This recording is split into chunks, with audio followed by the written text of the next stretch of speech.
కదా, ఒకడు ఓడిపోవాలి. ఇది కుస్తీలు కానీ పోటాడతప్పుడు కానీ. ఇప్పుడు గొల్యాత్ ఏమన్నాడు, మీలో ఒకరిని నాకు పంపించండి, నేను వస్తాను, నన్ను ఎవడు చంపగలిగితే మేము మీకు దాసులు అయిపోతాము, లేదంటే మిమ్మల్ని చంపితే మీరు మాకు దాసులు అవ్వండి. ఇది మనందరూ ఇది చేస్తాం, మంచి మాట. తర్వాత ఏం జరిగింది మనకు తెలుసు. ఆయన చంపేశాడు. గొప్ప విజయము ఇశ్రాయేలుకి దావీదు ద్వారా ఇచ్చాడు, మనకు తెలుసు. ఇది తెలిసిన పాయింట్ చూసారా. కాబట్టి ఎక్కడ కూడా ఒక యుద్ధానికి కోట్లాడే పోయినా ఒకడు గెలవాలి, ఒకడు ఓడిపోవాలి. అయితే ఈ విధముగా ఆ వాక్యం ప్రకారము ఎదుటి వాడిని తప్పులు తెచ్చే నీవు కూడా కార్యం చేయించుకునే మాట ఖచ్చితంగా సరిపోద్ది. ఈ మాటలో చూపిస్తా. ఈ విమర్శించేవాడు చచ్చిపోతున్నాడు ఆత్మీయంగా, విమర్శించబడేవాడు కూడా చచ్చిపోతున్నాడు. ఆ విధంగా 90% జరుగుతుంది మనకి సేవకుల మధ్య. అది వద్దు. ఒకసారి చదవండి. ఇదిగో ఆ 2వ దినవృత్తాంతాలు 20వ అధ్యాయము 22 నుండి 24 దాకా చదవాలి. మీరు చదివితే మీకు అర్థమైపోతుంది, మీరు గ్రహిస్తారని ఆశతో చెప్తున్నా. 2వ దినవృత్తాంతాలు 20వ అధ్యాయము 22 నుండి 24 దాకా.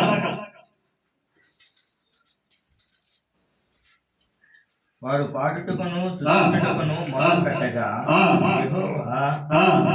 దయ వారి మీదకి వచ్చిన అమోనియుల మీదను మోయాబీల మీదను శేయీరు మన్యము వారి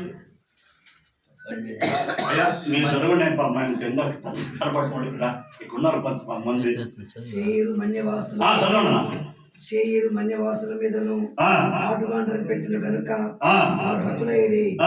అమ్మోనీయులను మోయాబీయులను శేయీరు మన్యవాసులను పూర్తిగా చంపి నిర్మూలము చేయవలనని ఉంచి ఉండి వారి మీద పడి వారు శేయీరు కాపురస్తులను ముట్టించిన తర్వాత తమలో ఒకరినొకరు చంపుకుంటకు మొదలు పెట్టిరి.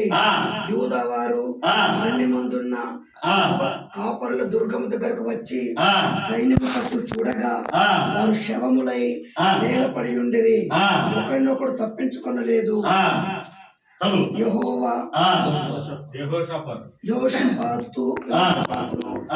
జనులను వారి వస్తువులను దోచుకుంటకు దగ్గరకు రాగా ఆ శవముల యొద్ద విస్తారమైన ధనమును ప్రశస్తమైన నగలను కనబడను.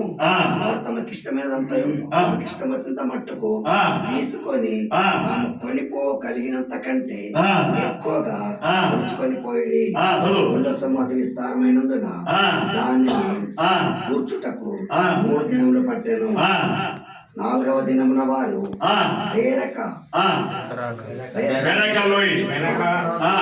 లోయలో కూడిరి.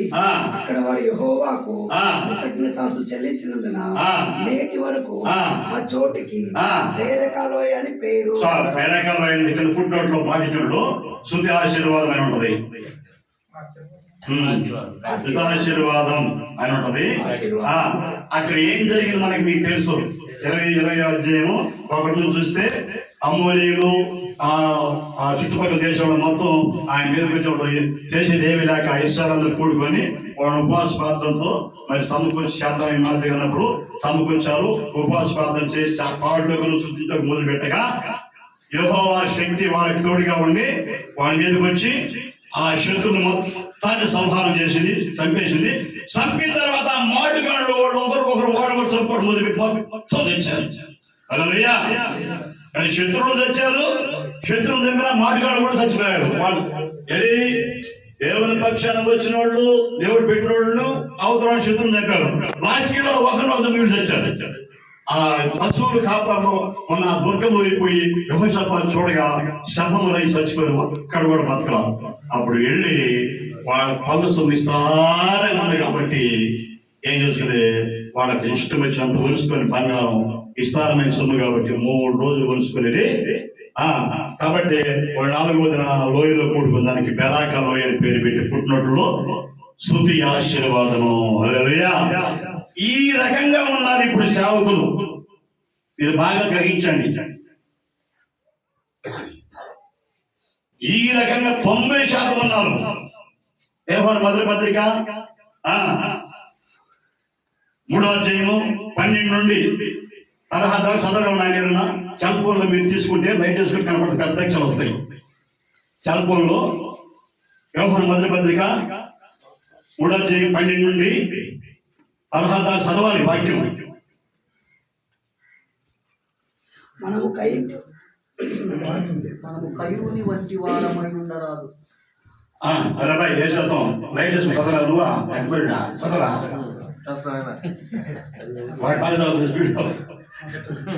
మొదటి యోహాను పత్రిక 3:12 నుండి 16 దాకా. మనము కయ్యూని వంటి వారమై ఉండరాదు. వాడు దుష్టుడు సంబంధి అయి తన సహోదరుని చంపెను. వాడు అతను ఎందుకు చంపెను? తన క్రియలు చెడ్డవై తన సహోదరుని క్రియలు గనుకనే కదా. సహోదరులారా, లోకము మిమ్మల్ని ద్వేషించిన యెడల ఆశ్చర్యపడుకుడి. మనం సహోదరులను ప్రేమించున్నాం కనుక మరణంలో నుండి జీవనం దాటి ఉన్నాం. పెరుగుతాము. ప్రేమ లేని వాడు జ్ఞానమందు నిలిచి ఉన్నాడు. తన సహోదరుని ద్వేషించేవాడు అనాంతకుడు. ఏ అనాంతకుడును అనంతుడు ఎందును నిత్య జీవం ఉన్నదని మీరు ఎరుగుదురు. ఆయన మన నిమిత్తము తన ప్రాణము పెట్టను కనుక దీని వలన ప్రేమ ఎట్టిదని తెలుసుకుని ఉన్నాము. మనము కూడా సహోదరుని నిమిత్తము ప్రాణం పెద్ద భద్రమై ఉన్నాం. హల్లెలూయా. ప్రాణం పెట్ట పొద్దులమై ఉన్నాం. 7 ఉంటే ఒక్క మాట నీకు సహోదరుడు వచ్చరాగానే ముందు అంటే ఇంకొకటి పోతుంది. కొంతమంది ఎవరికోపాకండి ఇవాళ సేవకుల్లో ఉన్నారు చాలా మంది. నాకే జరిగింది అది ఎన్నో జరిగింది నాకు. బైబిల్ ఎలా ఉందంటే మరి అంత స్పష్టంగా మనకి అర్థమైన వరకు ఉంది. ఒకసారి ఆ వాక్యం కూడా చదివినైనా ఇప్పుడు బాగా చదివాడు ఆయన. అది సామెతల గ్రంథము 24:26 వచ్చిన 24:26.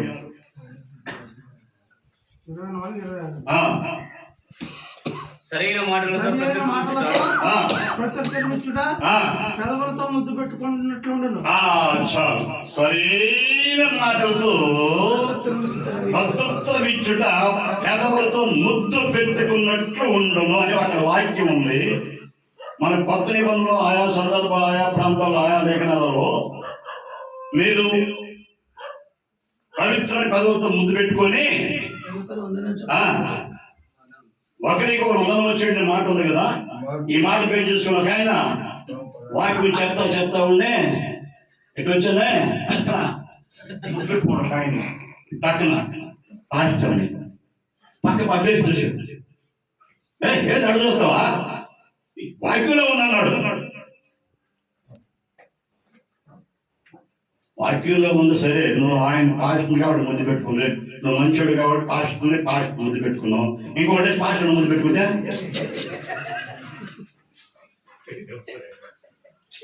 ఏమి బైబిల్ అంటాడు. ఏం చెప్తున్నావా? అంటాడు అయ్యల్లా చెప్పండి. ఉన్నారు ఏదో చేసుకొని సరదాన్ని వేసుకోవడానికి వాక్యం చూపించింది. ఇదిగో దేవతతో పట్టుకొని రాయబడిన కదా దూకమని. ఆయన దూకాడు కానీ దూకాల్సిన అవసరం లేదు. ఇప్పుడు దాని దెబ్బకి దాని మాట దూకాల్సిన అవసరం లా.